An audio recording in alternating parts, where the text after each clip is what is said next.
sunshine. Thank you for rain. Thank you for joy.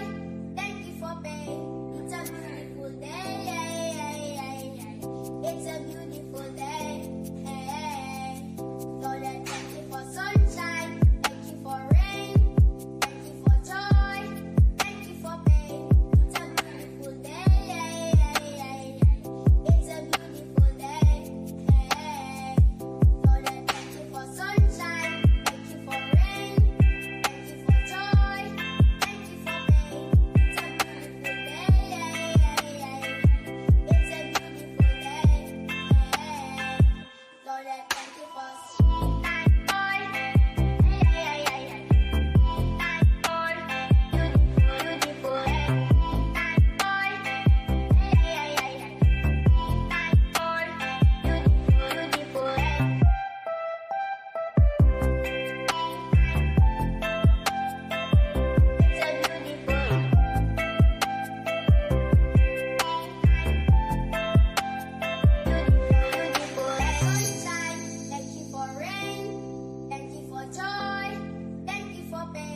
It's a beautiful day.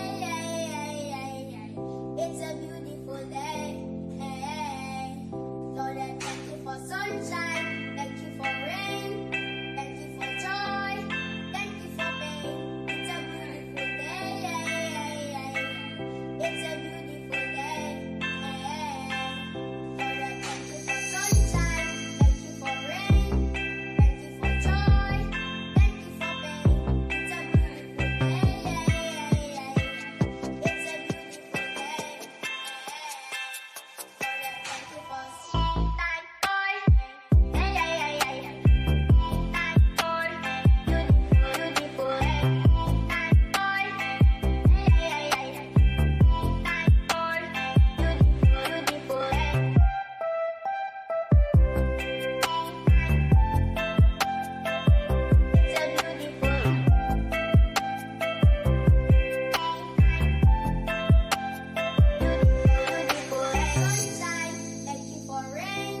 thank you for sunshine. Thank you for rain. Thank you for joy.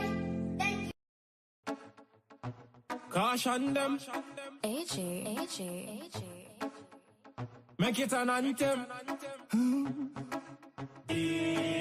Land of Guyana, of rivers and plains. I'm a real Guyanese. From the time when I step on the scene to the moment me leave. I'm a real Guyanese. From the red to the black to the gold to the white to the green. I'm a real Guyanese. And nothing can change me. Then nothing can change me. I'm a real Guyanese. I live in a foreign country. So nothing can change me. 6 races, beautiful faces. Put your hand them in the air if you're not racist. I pledge myself to honor always. I will never disgrace this. Then want peace that we must. Wait your mothers, we not get you that. No, not one caress. Not a blade of grass. Listen up, 83,000 square miles. Oh my God, we find aisle. Me not tell you no lie. Guyana nice, but me swear for my life. Land of many waters, bring out all the leaders in the sun, them and the daughters. If you want to, we fight. No, not at all. I'm a real Guyanese. From the time when I step on the scene to the moment me leave. I'm a real Guyanese. From the red to the black to the gold to the white to the green. I'm a real Guyanese. And nothing can change me. So nothing can change me. I'm a real Guyanese. I live in a foreign country. So nothing can change me. Big up stop broke. Allow it tough crook. It now always pretty son about a try act shook. God big up GRM, me know I'm a tax look. And when me have the money, me can go for my bank book. Beautiful Guyana, we there in South America. Land of kite, the flora and the fauna. Independent people, so we doing what we wanna. Never violate because you could become a Ghana. Them love we country, all the foreigners, them children salute you. In the Indian temple, love we border, we no want no problem. Never fall, we forever standing.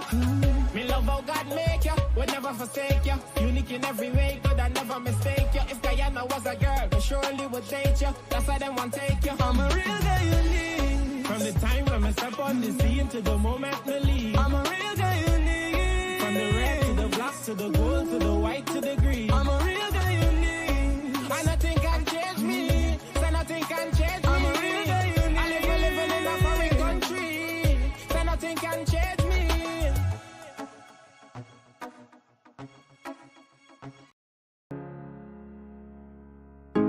This is Quincy Anderson.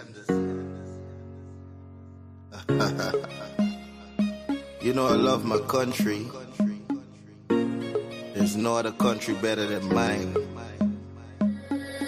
Welcome to Guyana, land of 6 races, 6 different faces, and we all live in love. Guyana is a beautiful country, no other can compare. Got everything right here, so no other can compare. Guyana is made up of so many natural resources. We don't need no forces, cause we got enough resources. Let's talk about bauxite, gold, diamond, and rice. We got it right here. Guyana ain't going nowhere. We got enough oil too. One Guyana, I love Guyana. Guyana, my country, my home. The only place I call home. One Guyana, I love Guyana. Guyana, my country, my home. The only place I call home. Hey, hey, Guyana is nice, Guyana is fun, Guyana is clean, Guyana is green, Guyana got oil, Guyana got gold, Guyana got young and Guyana got old. I ain't talking no more. Guyana got things, we growing wings and developing things. The government real and that's a big deal. I'm singing from my heart, Guyana. I love Guyana. Guyana, my country, my home. The only place I call home. One Guyana. I love Guyana. Guyana, my country, my home. The only place I call home. Welcome to Guyana, land of 6 races, 6 different faces, and we all live in love. Guyana is a beautiful country, no other can compare. Got everything right here, so no other can compare.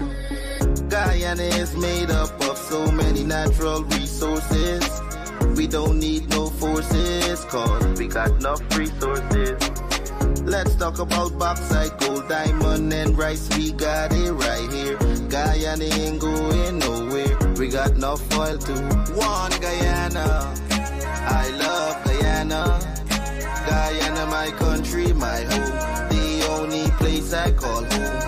One Guyana, I love Guyana. Guyana, my country, my home. The only place I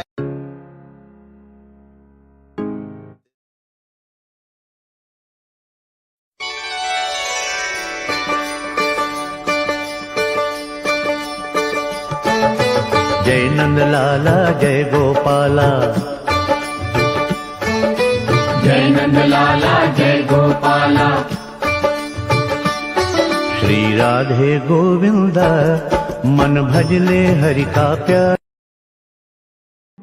أصبحنا وأصبح الملك لله والحمد لله لا إله إلا الله وحده لا شريك له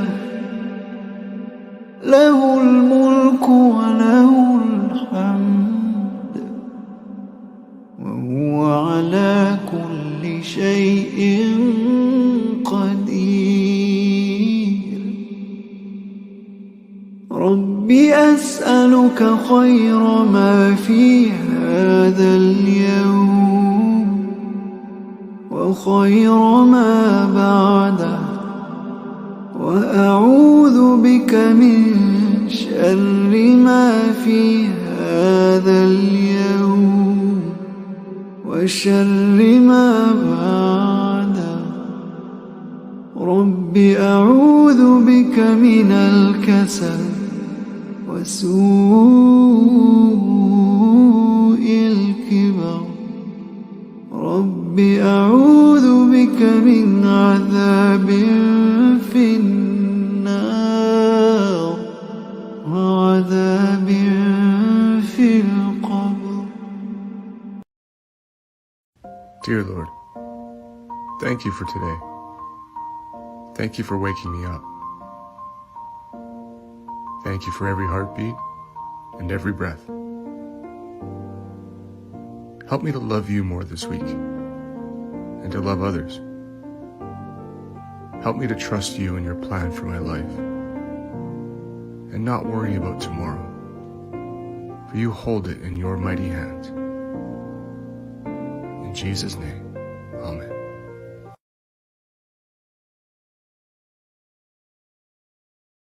Good morning and welcome down to Livewire with me, Courdel Jones. It's really wonderful to be here with you this Tuesday morning, the 29th of August. I do apologize for not having an episode yesterday. We had some unforeseen circumstances that caused us not to be able to go live yesterday morning. However, I'd like to encourage persons tuned into the live to please share the broadcast. We're not streaming from as many locations as we normally do, due to some of our efforts to be patriotic. So some of our pages are on a pause for a bit. So we're coming from not as many locations as we normally come from. But for the persons joining us on Facebook and YouTube, I'd like to thank you guys for tuning in and welcome down to Livewire.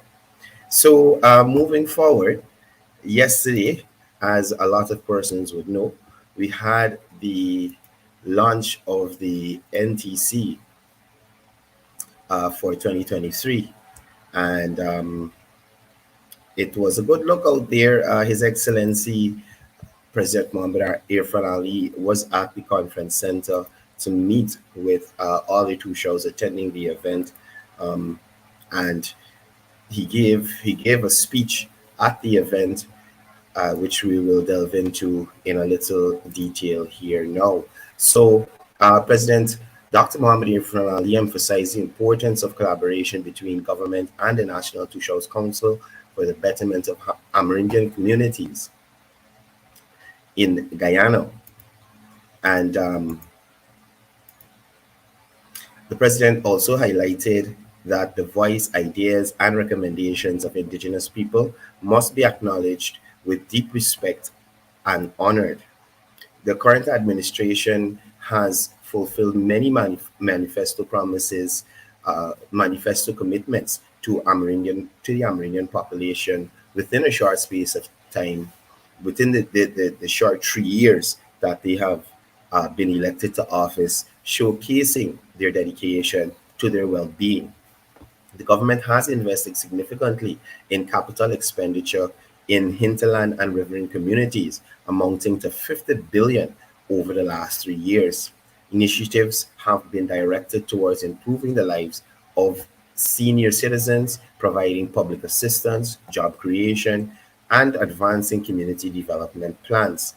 Infrastructure development is playing a crucial role in promoting tourism in Amerindian communities, contributing to their advancement. The government's emphasis on expanding the hospitality industry and involving the indigenous population in this growth is also noteworthy, right? So these are some of the things that came out of the speech of His Excellency at the opening of the NTC. Now, in relation to environmental sustainability and indigenous benefits, His Excellency highlighted government's commitment to the Low Carbon Development Strategy 2030, with 15% of carbon credit sales funds going towards indigenous communities. Over 1.4 billion has been transferred to indigenous communities through this initiative. right? And if you're looking on the screen, some of the photos of His Excellency interacting and arriving at the NTC conference, which was held at the Artichoke Conference Center. Also in attendance, several members of cabinet, ministers of government, also members of the diplomatic corps, former presidents as well attending the event, right? Now, in terms of water supply and healthcare, the president highlighted government has invested around 3 billion to enhance water supply in hinterland and riverine areas, positively impacting community development. He also noted the implementation of telemedicine sites, which has brought better healthcare access to remote communities, connecting medical workers with specialists in the capital. The president acknowledged, I should say, the significant strides made in various sectors, but also acknowledged that more work remains to be done. Technical officers from different ministries participated in the conference as well to, help massage the process of what these communities are trying to get done, in the instance that they need to deal with government agencies and ministries. The NTC's conference theme, Advancing Sustainable Village Development in a Low Carbon Economy. And the conference will be held, started yesterday and will continue till September 1, which is the beginning of Heritage Month. And the conference serves as a platform to discuss sustainable development strategies for indigenous communities. Also happening, we had the commissioning of the NTC, new NTC building, right? So what you're looking at here, some of the photos at the conference at the Artichoke Conference Center, of the launching of the NTC conference. Now let me get a photograph for you guys here of the new NTC Secretariat, which was commissioned yesterday as well. Now, this here is in the Sapphire Exhibition Center compound, and this is the brand spanking new NTC Secretariat, right?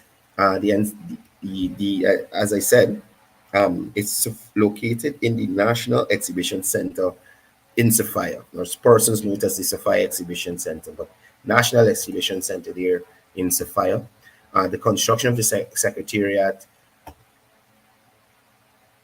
was allocated 127.8 million, and then an additional 20 million for furnishing was allotted. At the commissioning, Prime Minister retired Brigadier Mark Phillips emphasized the NTC Secretariat, that the NTC Secretariat symbolizes government's dedication to the well-being of Guyana's indigenous population. The construction of the Secretariat was seen as a promise fulfilled by the PPPC government to provide the NTC with a national headquarters. In relation to the importance of the Secretariat, the NTC is intended to serve as a hub for decision-making that affect not only indigenous people, but all Guyanese. It provides a central location in Georgetown for indigenous leaders to deliberate on crucial matters related to development. Prime Minister Phillips assured that the Secretariat is just one of the many developmental initiatives aimed at benefiting the indigenous communities. The government's commitment to the Secretariat reflects a broader dedication to development and progress for all Guyanese. The Secretariat comprises administrative building and a meeting dome for gatherings. It includes self-contained rooms to accommodate village leaders traveling from communities for meetings in the city. Chairman of the NTC, Derek John, highlighted the transformative journey of the NTC from its early days to having its own dedicated secretariat. The Secretariat's establishment reflects the growth of the NTC and its role in representing village leaders. The Secretariat's development was acknowledged as a testament to governments to the government that to a government that prioritizes the needs of all citizens, including indigenous communities.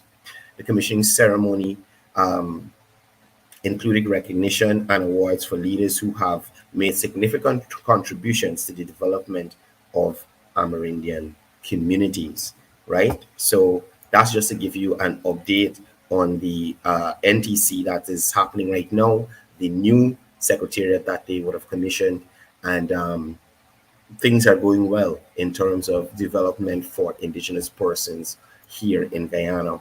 So again, I'd like to ask persons who are on the live to kindly share it a bit, share the live, press the like button as well. It helps us, well, it helps me to allow Facebook to make this live more visible to persons out there. So if you're tuning in, just tuning in, please share the live on your page, on a friend's page, in a group, so that this information can get out there. Moving along, we've been hearing a lot about supermajorities and persons floating a lot of ideas about reparation and, you know, a bunch of different things we've been hearing in recent times. And I wanted to share with you a letter that Dr. Leslie Ramsamy wrote in response to Nigel Hughes and the supermajority that he was demanding in the Kaichur newspaper, right? And Dr. Leslie Ramsamy made some very, very salient points and highlighting how this supermajority that Nigel Hughes is pushing for and the implications it would have in Guyana's political landscape. So, excuse me, Nigel Hughes called for a supermajority for decision-making in Guyana's parliament, is viewed as a quest for power by any means, echoing previous attempts to challenge parliamentary dynamics for their benefit, right? Now, these are just points I'm pulling from the letter to share with you instead of reading the letter in its entirety, right? So Dr. Ramsamy in his letter states and alleges that Hughes' call for a supermajority is similar to the attempted rigging of the 2020 general and regional elections, aiming to find another route to acquire power outside of the democratic process. And if you remember the 2020 elections, everything that was set out in the Constitution, all the laws that we knew, the APNU, PNC, AFC group tried to circumvent and go around and to pervert the course of the democratically elected government and to pervert democracy in Guyana. Dr. Ramsamy went on to say, accuse Hughes of ethnic chauvinism, implying that his demand for a supermajority is driven by an agenda that places power in the hands of a small group of individuals. And if you want to contrast the current situation in Suriname with their parliament, is a perfect example of how supermajorities don't work. Dr. Ramsamy points out that while there is space for supermajority votes in parliamentary systems, they are meant for specific and crucial decision-making instances and are not meant to be applied across the board, right? Now, he went on to talk about the existing supermajority provisions. The Guyana Constitution already provides for supermajority votes in certain instances, such as amendments and appointments. Supermajority requirements are usually 2/3 majority vote. And as you guys would remember again, coming back to the 2020 election, who was the person who put that idea, floated that idea in the air about Oh my gosh, what did he call it? A regular majority and a major, something of the sort. But it was Nigel Hughes who would have offered his opinion that caused this whole rounding up and you know the fancy maths that we often get from on that side, right? The Dr. Ramsamy argues that while constitutional reforms are necessary, the existing supermajority requirement makes it almost impossible to achieve these reforms. Now, he also gave some examples of paralysis due to supermajority, right? So Dr. Ramzami presented examples of how supermajority the supermajority imperative has led to the paralysis of certain appointments and decision making, causing acting positions and a lack of progress. Now, the similar to the sentiments I shared on a few programs back, they talk about the police commissioner and he's acting and all this other stuff. But who is required to sign on to allow the police commissioner to be appointed substantively, constitutionally? You need the consensus of the opposition leader, right? So when a man's and persons go on programs and talk about all these actors and actors and actors, you have to remember that the government is following the rule of law and following the constitution by not substantively appointing anybody without the opposition leader signing on, right? So again, that is how Amanzi often gets the donkey of the day from me, because I really don't understand some of the points that she puts forward, right? Now, let's look at the selective use of the supermajority demands. Dr. Ramsamy points out that the demands for supermajority mechanisms are often raised when the PPPC is in government, suggesting double standards. Now, why didn't Nigel Hughes come up with this wonderful idea between 2015 to 2020? I mean, prior to 92, I don't know what his political standing was. But why he didn't implement these things? Supermajority, power sharing, these things that David Hines and them like to argue about. Why couldn't you introduce these things during your tenure in the government? Right? Why couldn't y'all introduce these things? Know that the PVPC would have campaigned and won the general and regional elections, and they're implementing their plan. Now we find these persons coming with all these grand ideas of what they want to do and how they want to do it, and rent to own scheme and renegotiating a contract that they mess up and bringing back the bangles and bracelets and bed sheets and us. Everybody just want to make right now. What were y'all doing there during your tenure? Why y'all didn't implement a supermajority? So it's in the nature of these PNC, AFC, EPNU people to be duplicitous. And they can't help it. It's part of the Kool-Aid syrup that they're drinking, right? Dr. Ramsamy asserts that the changing political landscape in Guyana, with recent elections and the emergence of new movements, is challenging the whole ethnic chauvinistic, the hold of ethnic chauvinists and their demands, right? And I agree with you. This narrative of Black people being disenfranchised and Black people not benefiting and all this other stuff that used to win the hearts and minds of some folks is not doing it anymore. Persons are looking for betterment. Persons are looking to progress in their life. And they would have seen the progress they would have made 2015 to 2020. And when contrast from 2020 to 2023, it's a big difference. And in a shorter space of time. So you got more small business, you got more persons employed, you got more persons studying, you got the oil and gas sector advancing, you got foreign companies coming to invest, You got expansion in the agricultural sector. We're seeing the infrastructural development. You're seeing the investment in education. I mean, it's across the board. It's across the board. So I am really happy that Dr. Ramsamy wrote this letter to emphasize um, what persons on that side they're looking to accomplish, right?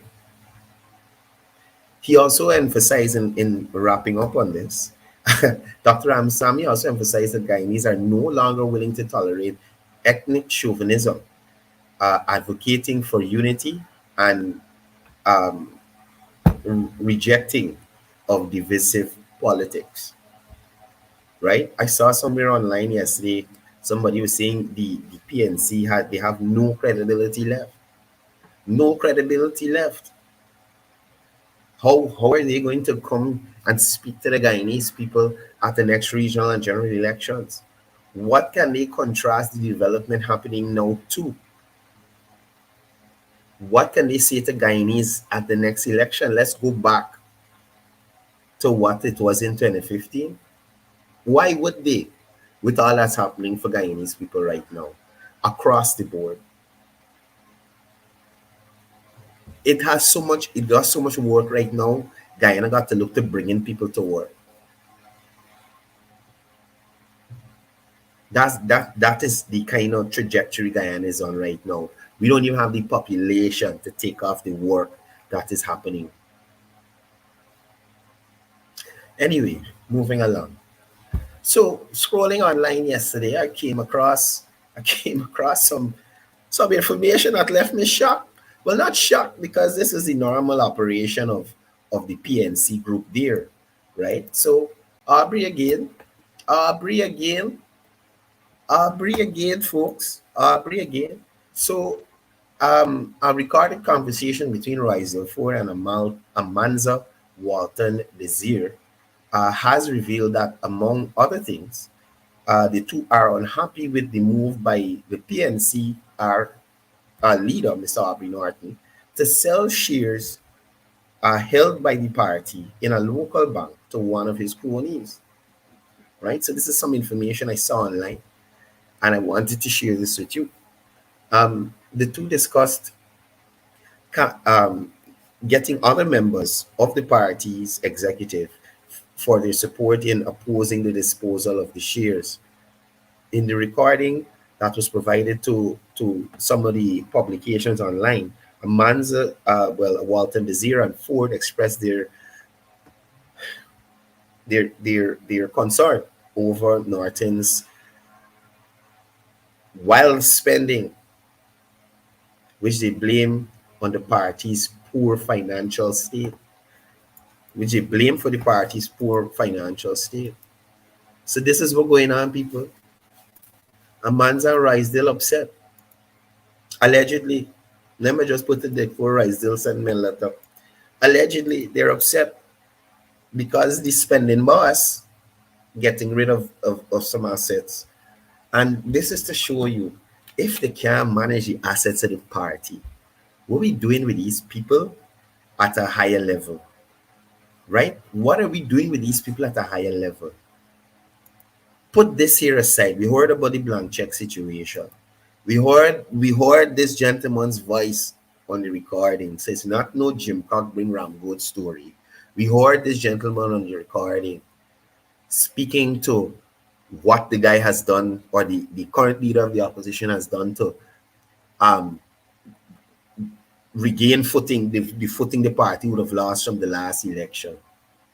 We heard Ganesh on the recording asking the I don't know if he's currently the treasurer still, but at the time, the Mussolini asking him to write a report so that they could present it to the executive in relation to these blank checks. Now we see the leader of the party making moves to sell shares that the party has in a local bank to one of his people there. Aubrey again. But in my view, let him do his thing. More nonsense going on over there is less focused they are on what they're supposed to be focused on. And in my view, that is better for persons who are interested in moving things forward. Because these people, all they're interested in is grabbing things to themselves and making sure that they are good. Right? So I wish you luck, Roysdale and Amanza. I wish you guys luck. I wish you guys luck in handling this situation. I know Roysdale, I think he's a senior counsel now, so he's supposed to be able to take some kind of litigation to the court or get some kind of injunction. I would dare say he's the injunction boss. You understand? I would dare say he is the injunction. Paul, not me, you this morning, comrade. You have a good morning. If you're looking at the show, look at the show. Look at the show. I got tape to play, Paul, though. I got recorded to play. Don't go nowhere. You wait right here. You understand me? Anyway, so that's some of the information coming out in the PNC camp there.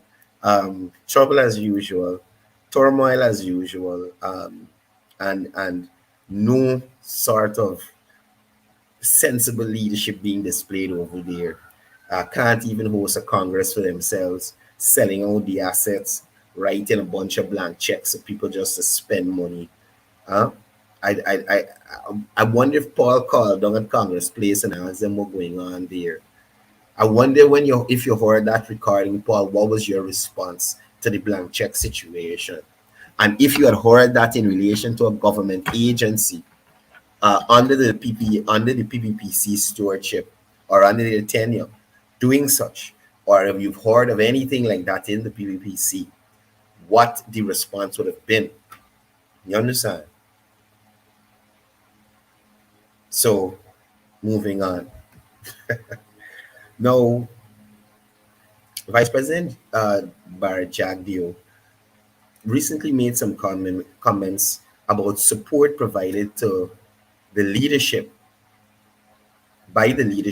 support provided by the leadership of the Army and police force to criminal elements during troubled periods.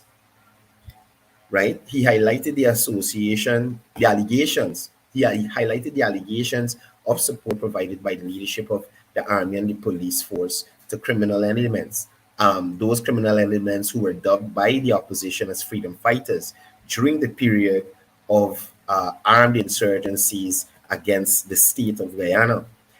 The allegations pertain to a specific period, notably 2002-2003, and then on to 2008, when there were reports of armed insurgency and criminal activities carried out by certain groups.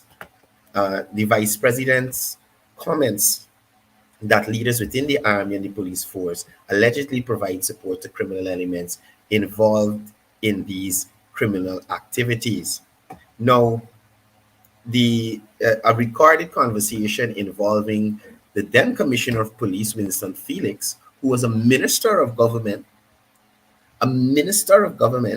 under the coalition, recently booted from government by the People of Guyana coalition, right?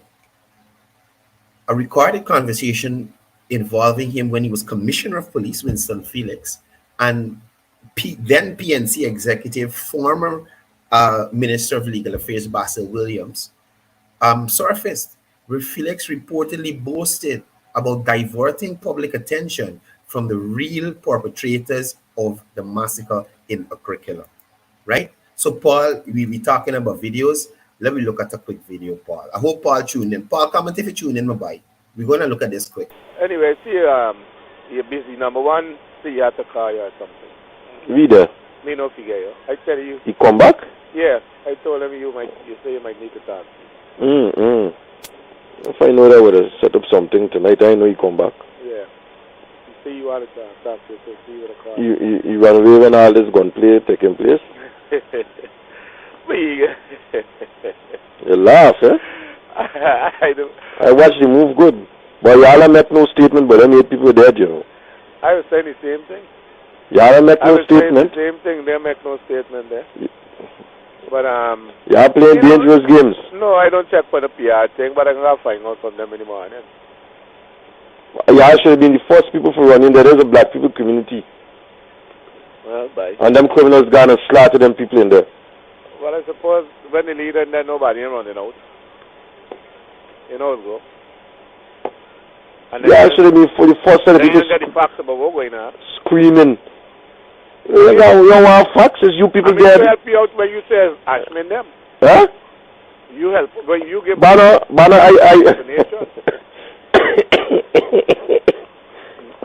I deliberately, I deliberately turned the thing away from it come. I know. But now I can't do that because the facts coming out. So, but in the interim, in the initial stages, I made a firm decision that me saying nothing but them people. I turning them away. Right, Paul? I hope you had a good listen. I hope you had a good listen there. Right? Now, the context highlights the subsequent political career of Winston Felix, who became a PNC executive and minister in the coalition government. I just mentioned that here. Right? So these guys got their rewards for their actions. Right? And it raises questions. It raises questions about political connections between potential connections between political parties and law enforcement. The allegation raises concern about the independence and the integrity of law enforcement agencies during these troubled periods. The vice president also, his comments also may prompt calls for transparency and accountability and investigations into the alleged support provided to criminal elements by law enforcement leadership. Now, Paul Slow criticizing Clifton Hicken and all these things. Not once have you heard Clifton Hicken's name get mentioned in anything of the sort. So before Paul Slow and my usual donkey of the day, Miss McDonald, harass the sitting commission who has actually been working, he needs to look at the former commissioner of police and call for an investigation to his role during those times, and probably even the former AG as well, to look into their role during the troubled periods and what role they played in these activities, whether it's covering it up, supporting it, whatever it is. Right? So this information that was that the vice president has brought to the fore again underscores the importance of revisiting historical incidents of armed insurgency and criminal activities to ensure a comprehensive understanding of the events. Right? Because according to the opposition, anything that bad happening in the country is to be blamed on the PPP, when there is a lot of evidence that supports their role in a lot of these activities that would have happened around the country over the years, especially under the presidency of Dr. Jack Dio. Right? Now, these allegations or this information here, these kinds of things, they could impact the public trust of law enforcement agencies. How could our law enforcement agencies be working with criminals? And in my view, I think this information that the vice president has brought to the fore again warrants a thorough and impartial investigation into, especially that recorded conversation there. That could be the first. That could be the basis of the investigation, not that recording. And the actions of law enforcement leadership during the troubled periods. Because clearly we hear that's Winston Felix's voice. And you might say, well, it's voice manipulation, but this recording has been around for some time. And I am sure there's software to authenticate whether it's a doctored recording or whatever. So this recording here, I am suggesting to the police that they take up this issue and move forward with it, because it doesn't augur well for how the public views the Guyana police force. when a former sitting commissioner could utter certain things of this nature, right? So I'm glad that these kinds of our technology allows us to keep these things to show persons how persons in the opposition operate. PNC, AFC, APNU. Beer corruption, beer corruption, beer corruption. After what, gosh, former Minister of Natural Resources, Raphael Trotman did, got the gall to want to work with the government now to fix the mess that he created. Raphael Trotman had could good.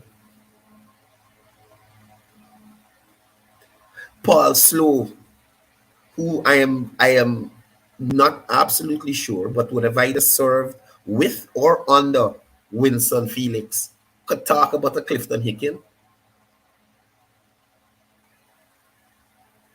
Paul Slow could talk about a Clifton Hicken.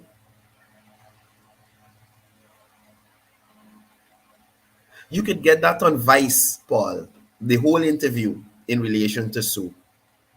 I don't have to play that here. Right? And even with that, Paul, based on that interview, what did the vice president admit to? He didn't ask for a bribe, he didn't collect a bribe. He said the government will facilitate the process, as government has been doing with all persons who are interested in investing in Guyana, whether it's a foreigner or somebody from the diaspora coming back, or Guyanese who come together and want to do something here. So I don't understand your point about playing the recording with Jack Dew and Sue. It makes no sense. If you want to go and look at it, you can go on Vice's page and look at it. And I think the vice president would have uploaded it to his page as well. So you can go there and check for it, Paul. And here again, the vice president not asking for any money, not stating that there's any money required to get anything done. You understand? So go there and you check that recording, Paul. You check that recording. I think they're sending your Kool-Aid special delivery to the States. While you might have some valid points on occasion, majority, I think, is Kool-Aid driven, sir. Kool-Aid driven. And look, let me make another example of this.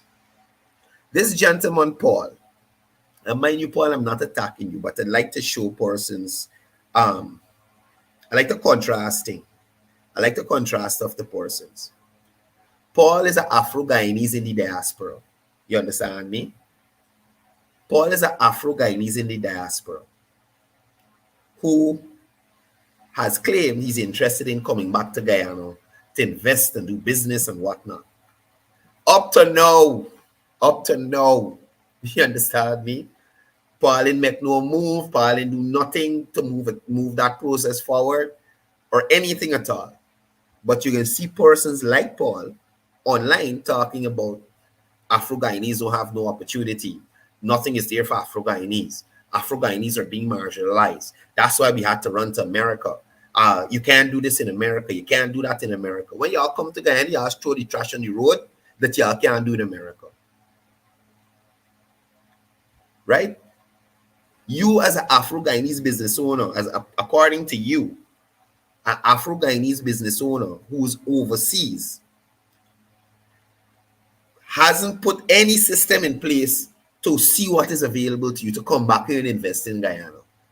And you know that's true, Paul, because I have encouraged you. You spoke about what you want to do and stuff, and I said, Paul, there's a lot of opportunity.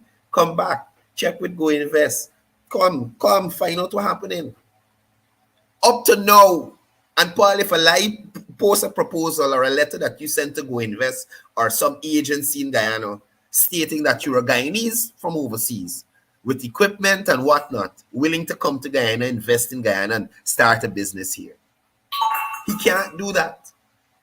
He can't do that because the majority of them sit over there. Listen to Sherrod, listen to Rick Ford, listen to Mark. Who else has got? Listen to David Hines about where you should buy black pudding and where you shouldn't buy black pudding. Right? and formulate their own opinions over there. And then don't come here to see what is going on. Morning to Councillor Kevin D, aka DJ Fresh. And that's to show you persons like Kevin D who making change in their community. You can't see Paul because you only looking at in the ring. Mark Benchcock, Rickford Burke, Amanza and Shin nonsense, and McDonald and the nonsense. You can't see what happening because you want to go on Kevin Day page and see what this young Afro Guyanese PPPC councillor doing in his area. Right? Kevin Day, that's his name. You check for him on Facebook, Paul, if you want. PPPC councillor. You see what he's doing there. More so, Paul, unlike Amanza, unlike Roysdale, unlike Aubrey, here is Councillor Ashby. Here is Councillor Ashby. This is in Block R, Sophia. You know what Councillor Ashby is doing? Councillor Ashby is distributing school supplies to youths in that area. Here is former candidate for the PPPC, Asha Wallace. She didn't win. She didn't win a seat like my boy Roysdale, like my boy, my girl Amanza, and my boy who it took a little time, but they eventually let him into the parliament. It took some time, and you know it, trouble. But here is Miss Wallace, who campaigned for local government election for the PPPC. She didn't win, but in the community working, impacting the lives of Guyanese. And this is what is important. This is what we don't see the PNC doing, right? They can claim they ain't got money. Mind you, this event isn't funded by the PVP or anything of this sort, right? Hats off to the Dream Team for pulling off this activity, right? Block R, Sophia, they also went to Lilliandale and distributed. So we have councillors and activists of the PPPC doing more than members of parliament. So as you see here, we got Councillor Stephen Jacobs, former national cricket player. We have the former mayor, Councillor Chase Green, out there. We have former candidate activist, turned activist now, Mr. Andre Jackman. Again, we have Miss Asha Wallace. These two persons here, Mr. Jackman and Miss Wallace, these two persons here organized and pulled off that activity which happened last Saturday in Lilliandale and Block R, Sophia. And on the end here, we have Councillor Ashby. So we see PPPC councillors and activists working in communities. These communities which are supposed to be the stronghold of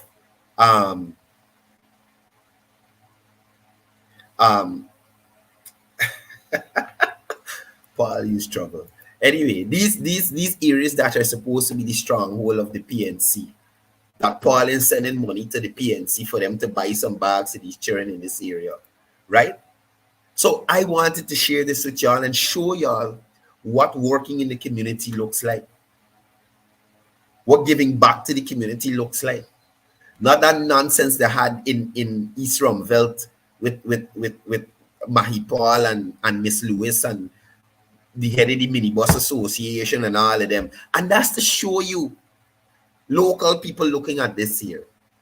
All these people got affiliation. Anyway, let me, before I jump to that, finishing here with this here, this was the giveaway in the Lilliandale area where the councillors and the Dream Team came together to provide school accessories to persons heading back out to school.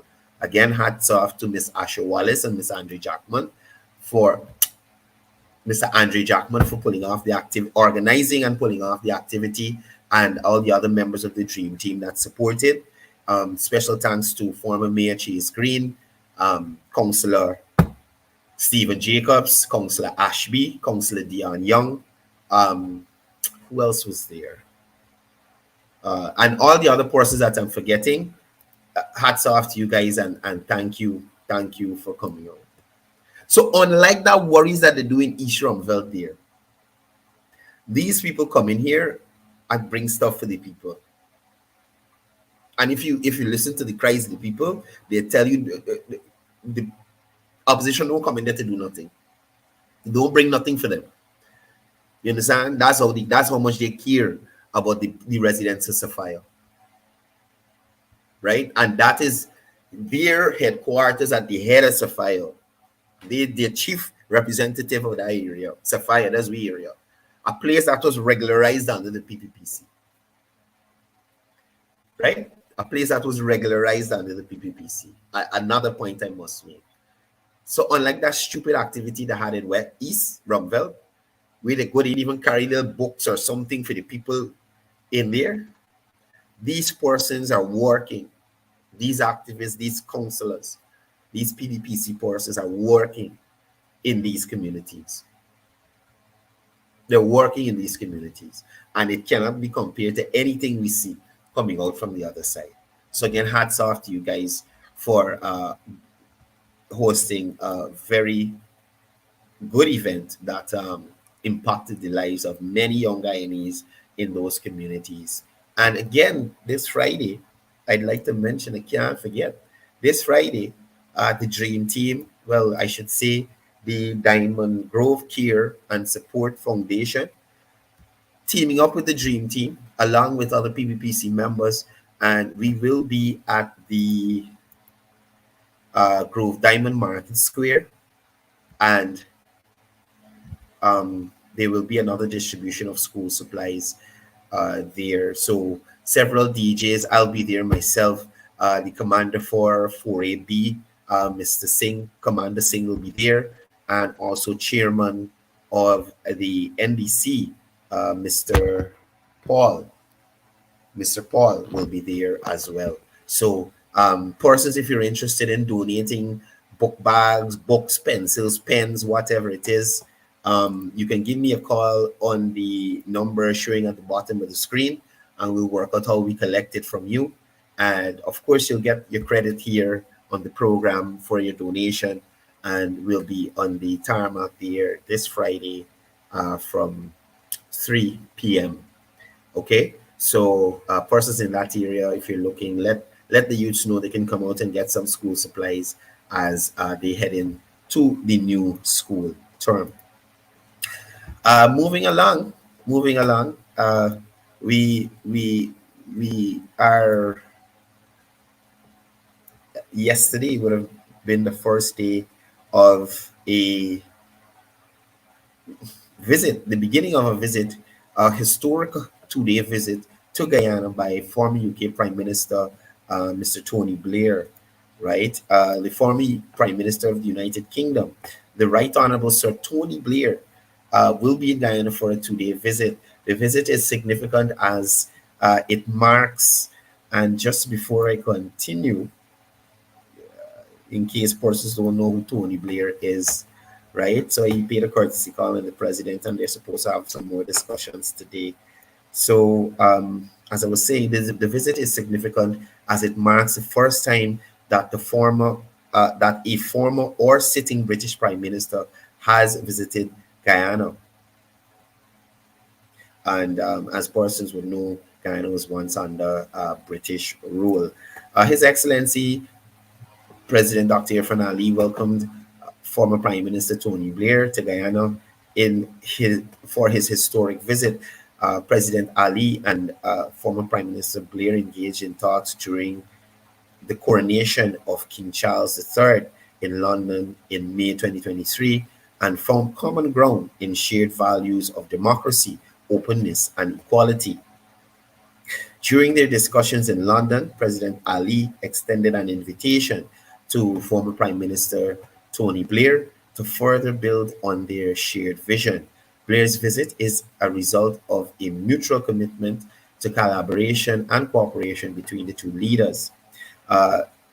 Former Prime Minister Blair is the executive chair of the not-for-profit organization TBI, the Tony Blair Institute, which focuses on assisting governments and leaders in turning bold ideas into reality by providing advice on strategy, policy, and delivery. I think he should visit the PNC. They really need some strategy, policy, and delivery. Oh my goodness. Upon his arrival in Georgetown the former Prime Minister met with President Ali at State House to discuss various matters. On the agenda for today, the former Prime Minister is scheduled to be a part of a sit-down conversation with President Ali. The conversation will be moderated by Vice Chancellor of the University of Guyana, Professor Paloma Mohamed Martin. The discussion will cover topics such as global climate challenges, Guyana's role in environmental protection, the significance of education, and scientific research. During his visit, former Prime Minister Blair is expected to visit several infrastructural projects in Guyana, showcasing the country's development efforts. His presence will also mark the inauguration of the Sophia Point Rainforest Research Center, a project initiated by UK politician David Lammy and his wife, Nicola Green. Tony Blair's visit highlights the importance of building international partnerships, especially between former colonial powers and countries that were once under their rule. The visit reflects Guyana's growing significance on the global stage, especially in matters relating to climate change, sustainability, and environmental protection. Also happening this weekend, or I should say ending this weekend, would have been the wrapping up of the Building Expo. As everyone would know, that was held at the National Stadium. And I would say it was rather successful. I didn't get to go, but based on the many lives that I saw and the persons that I was spoken to, they were very happy with the execution and what they saw. And hats off to the Ministry of Housing and Water and the subject ministers, Minister Colin Crowell and Minister within the Ministry of Housing and Water, the Honorable Susan Rodriguez. In relation to Building Expo, as you guys would know, it would have concluded over the weekend there.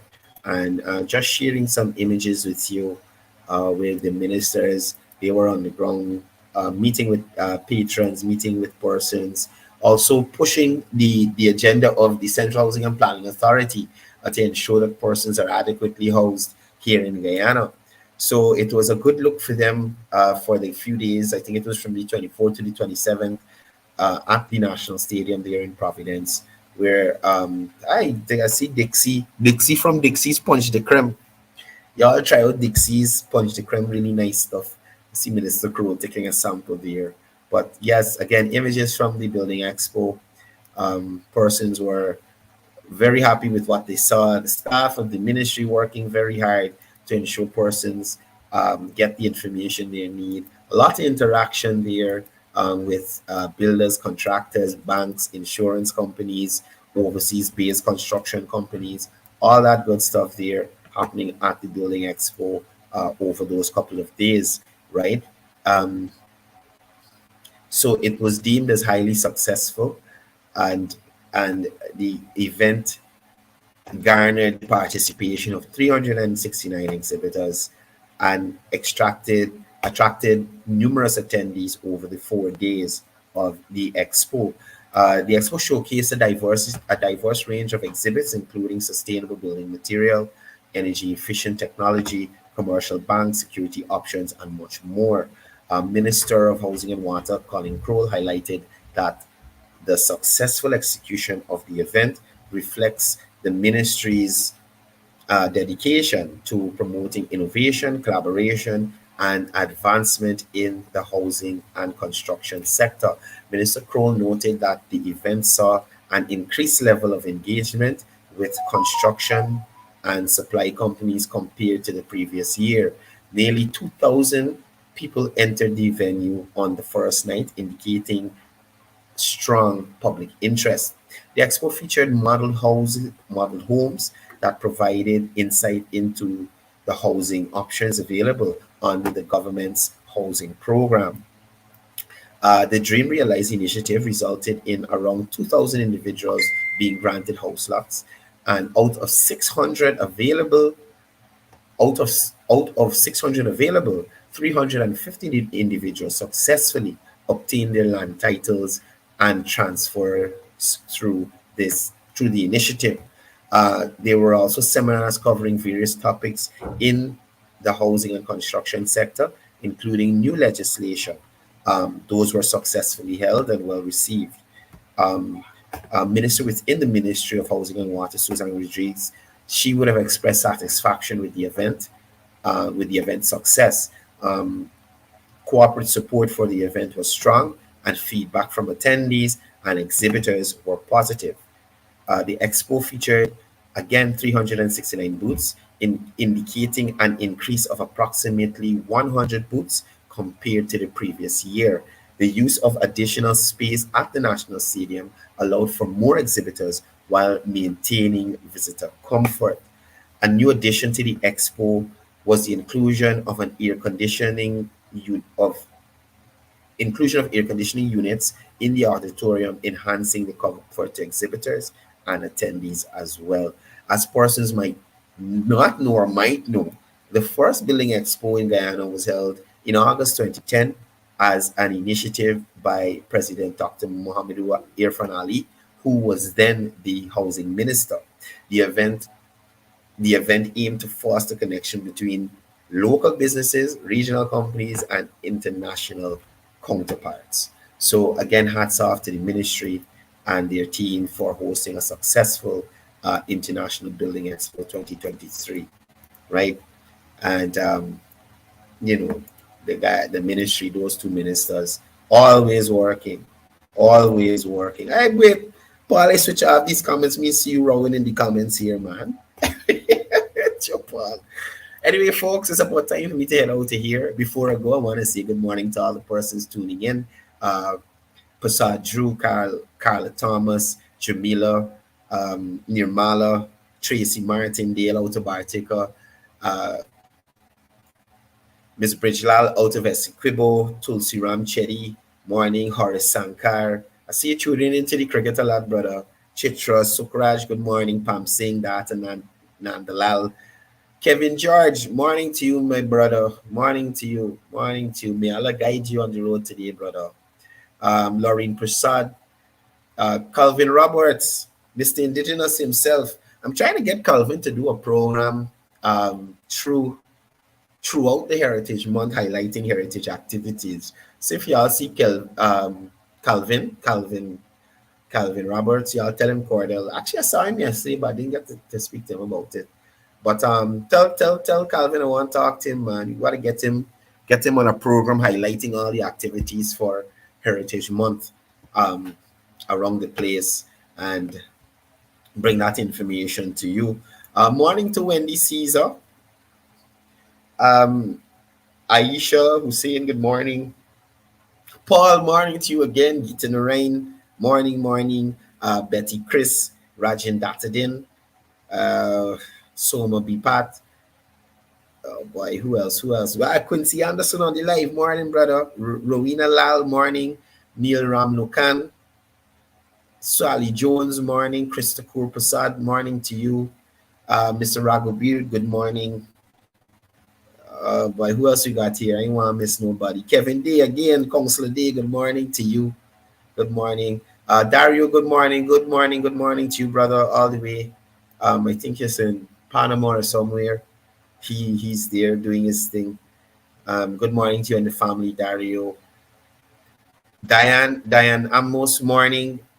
And morning to Miss Elizabeth Sunich. Morning to you. Morning to Miss Parvati Edwards as well. Delroy, Mr. Earing Ward, Mr. Anthony Murray, all the councillors there in Bartica, good morning to you guys. The councillors in Linden, those two councillors there in Linden fighting the battle there. Morning to y'all. Morning to all the councillors there in New Amsterdam as well. Good morning to you. I don't know what's it with many New Amsterdam people. They ain't calling me back. I guess we fall out. I hope if you have to tell me what to do, that we make right. But morning to all the councillors there who are pushing for development in New Amsterdam.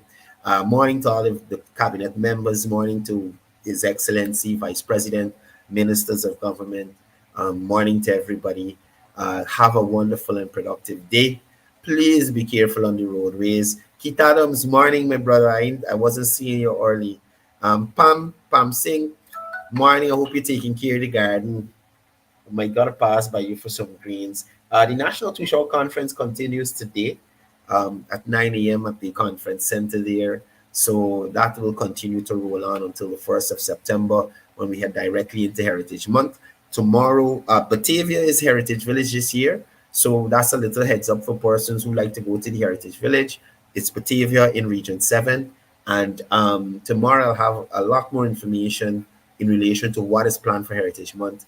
I'll try to get one of the organizers to come on the program to give us a rundown on what we can expect. So it was nice being here with you all for the hour. Again, I encourage you guys to be safe on the roadways. Watch out for the people who aren't looking out for you. And when you hear government opposition propaganda, take it with a pinch of salt and walk away. Walk away. They're trying to get you to sip the Kool-Aid. Slap it out the hand. Slap it like, no, I'm not drinking Kool-Aid. Not today. Okay? So enjoy the rest of the day. Continue to be good Guyanese. And I'll see you here tomorrow. Same time, same place. And that is it for me today. Goodbye.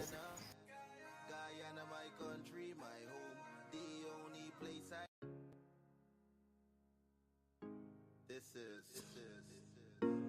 Quincy Anderson. You know I love my country. There's no other country better than mine. Welcome to Guyana, land of 6 races, 6 different faces, and we all live in love. Guyana is a beautiful country, no other can compare. Got everything right here, so no other can compare. Guyana is made up of so many natural resources. We don't need no forces, cause we got